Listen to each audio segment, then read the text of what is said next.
how do we go from bullying capital to zero bullying policy? So unang-una yung preventive, 'di ba? Mahalaga 'yan. Dapat alam ng mga tao na hindi dapat 'to ginagawa.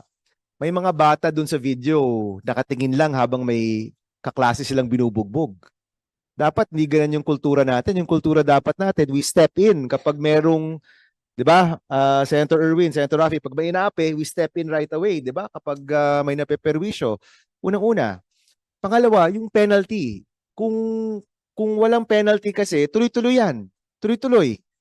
Now, of course, the right penalty for the right offense, no? Dapat may ganong klase 'yon. And dapat mabilis. Hindi pwedeng umabot ng ilang linggo. Dapat alam kaagad natin pag may nakitang ganyang klaseng activity or ganyang klaseng violence, karahasan, dapat agad-agad may aksyon tayo, no? So, this is what we need to see, no? And then yung parents, the parents need to be involved here. May nag-suggest online na baka daw yung magulang kailangan rin i-penalize kapag yung mga anak bully. Hindi ko alam kung pabor po kayo doon. Pero may nagsabi, dapat yung magulang kasama dito sa ipe-penalize. Hindi mo naman pwedeng isuspend o i-expel yung mga magulang. Pero, di ba? Meaning, it's a shared responsibility of everybody kapag may nakikita ho tayong ganito. Now, alam ko may mga preventive measures kayo na pag-uusapan, pero hindi ho ba parang kulang? Parang kulang pa no?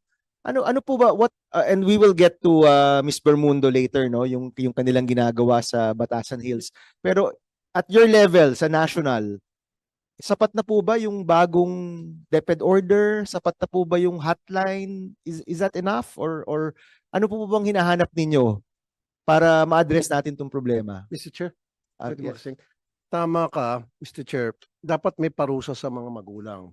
When I say parusa, siguro community service. Siguro sila maging janitor sa school, sila maglin sa school, silang gagawa ng mga kung ano mga project sa school. Ito mga magulang na yung mga anak nila hindi nila kayang pigilan at nambubuli palagi. So para pag-uwi ng bahay, magulang, papagalitan yung anak na nambubuli, paparusahan din niya.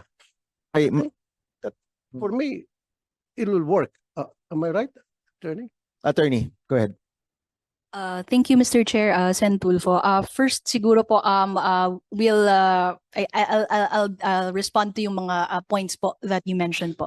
With regard to yung parang encouraging po our students to report, to be more active po, what we're doing at the national level and cascading naman po to our field offices is to provide capacity building, not just for the teachers but also our learners po, so that we can encourage yung pagiging upstander po nila such that they step in and intervene and report. Sorry, upstander. Yes po. Hindi lang bystander, Yes. no? So pag bystander, nanonood lang, kapag upstander, may gagawin ka, poprotektahan mo yung mga napeperwisyo. Tama po ba? Is that the meaning of upstander? Yes po, that's correct po. Also po to encourage yung help-seeking behavior po, such that hindi na lang po parang to encourage our students to report yung mga incidents po na nakikita po nila. So that's on the capacity building portion po.